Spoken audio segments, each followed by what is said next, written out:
He held the fate of a nation in his sword hand, then laid it down, choosing a monk's robe instead. This is the story of Nuno Álvares Pereira, warrior, mystic, saint.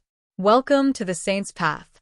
Born June 24th, 1360 in Bom Jardim, Portugal, Nuno Álvares Pereira was the illegitimate son of Álvaro Goncalves Pereira and Iria Goncalves do Carvalho.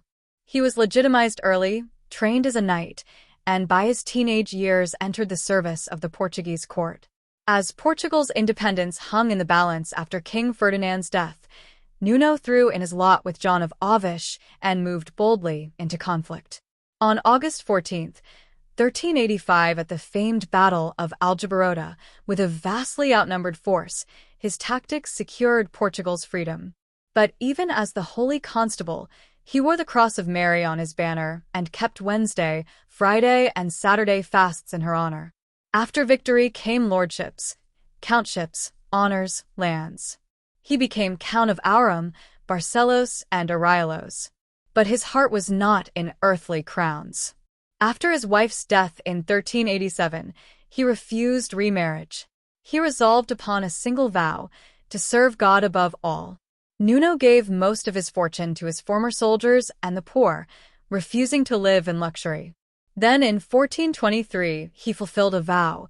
He entered the Carmelite monastery he had established in Lisbon, took the name Brother Nuno of St. Mary, and laid aside sword and title for prayer and service. Within the Carmelite house, he embraced the humblest tasks. He wore a brown robe, begged alms from door to door, and organized daily food for the poor.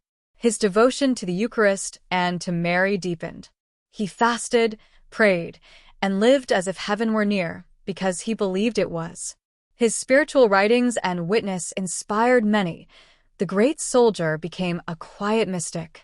Nuno Álvares Pereira died on Easter Sunday, April 1st, 1431, at the monastery he founded. His relics were lost in the 1755 Lisbon earthquake, but his memory endured. People called him O Santo Condestable, the Holy Constable. Beatified January 23, 1918 by Pope Benedict XV. Canonized by Pope Benedict XVI on April 26, 2009. Feast celebrated November 6th. For Portugal and for the Church, his life is a bridge. Warrior and monk, soldier and saint. What does this ancient Portuguese saint tell us? That faith demands courage and action, on battlefield and in soul. That titles and power mean nothing if we do not serve. That the greatest victory may come when we lay down our swords for prayer. Today, when many fight silent wars of conscience, Nuno's example whispers, fight, but for justice, for mercy, for God. Saint Nuno Álvares Pereira invites us. Lay aside what holds you back. Serve those who cannot repay you. Kneel before the one who holds you up. If his story stirred you, like this video, subscribe to the Saint's Path, share with someone who needs courage, and tell us in the comments. What sword will you lay down, and for whom will you pick up service? The Saint's Path. This is the Saint's Path. Faith beyond time. Miracles beyond reason.